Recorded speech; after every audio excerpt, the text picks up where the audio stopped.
Oliver had learned to trust the counsel of Alfred, even though it was a long journey for the mouse of the house.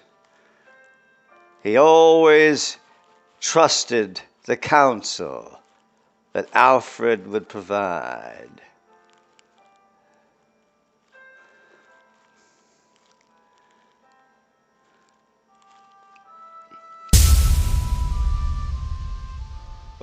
It was his good friend Alfred that Oliver, the mouse of the house, turned to for anything he could not resolve.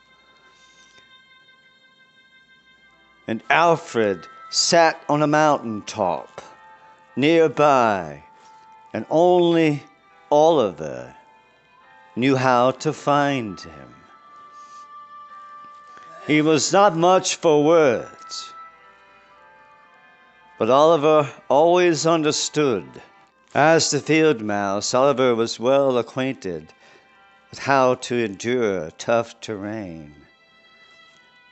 But there was one special friend of his that he came to trust.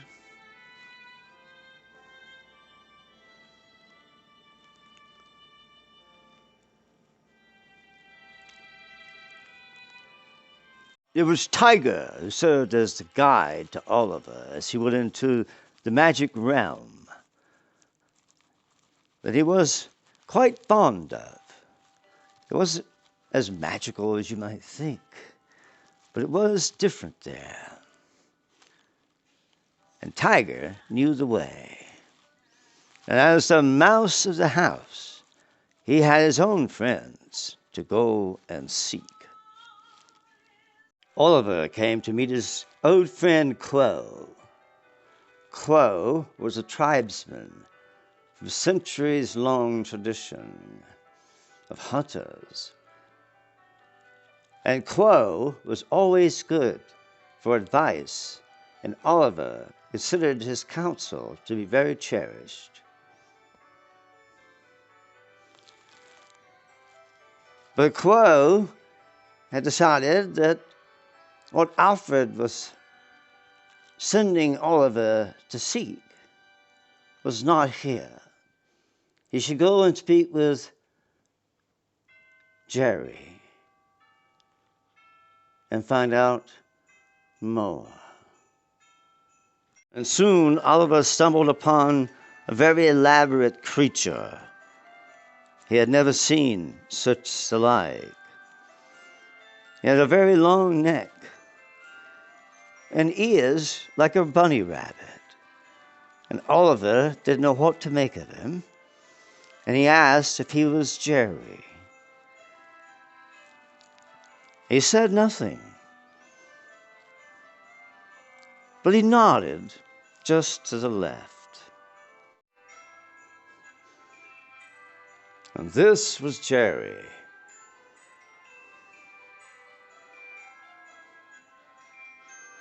And Oliver was determined to ask Jerry for the advice that he knew he could help him with.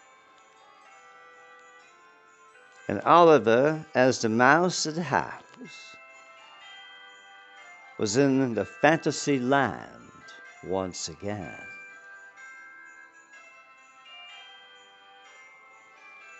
Oliver seemed to understand these creatures. As the mouse of the house, his family was of royal design. He found these creatures to be marvelous. And this Jerry here was not speaking a word. And Oliver discovered this gentleman. Oliver introduced himself as the mouse of the house.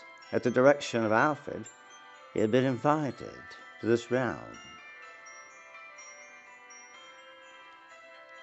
And Muskrat allowed Oliver to enter.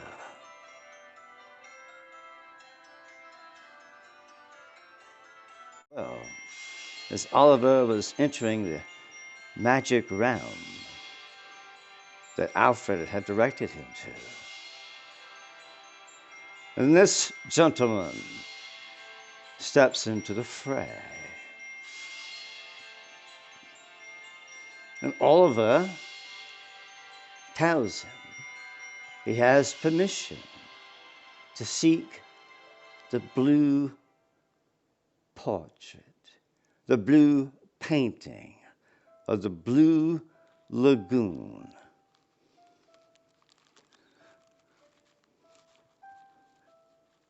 He must have got the name wrong because he wasn't satisfied with Oliver's answers, and he was becoming hostile. And so Oliver said he was here to find out information about Christmas. And that is when the man began to ease up and was very polite from that point on. And Oliver proceeded with caution on his way. As Oliver traversed up the easel in the room, this particular painting caught his eye, and he felt it must have been the Blue Lagoon, spoken of by Quo.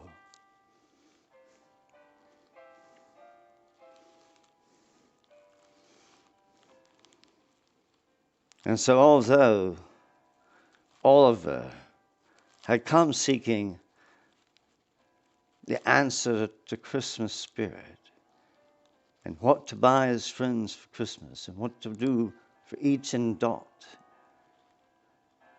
and decided it wasn't any of that, Christmas is just the time to be your very best. And Oliver understood exactly what he had to do as he traversed down the easel. And he would soon go back to the land of the Christmas tree. And so Alfred climbed back up the belfry, and he would soon scurry back into the land of the here and now. But his forays into the enchanted realm were always educational. And for now, Oliver felt he had something of an answer. And as Oliver, the mouse of the house, returned from the fantasy realm back to the land of the Christmas tree, where his good friends, the fighting and quabbling and quibbling felines, and Christmas was just around the corner. He wasn't sure what he had hoped to learn in his foray into the realm, of the fantastic realm. But Oliver, as always, was sure the answer would come shortly. And he was very thankful for his very good friend, Alfred, who had led him to the fantastic realm. And he would surely attend once again, possibly as soon as he could. But now he was stripped back into the here and now. And the here and now, Christmas is looming ever so near.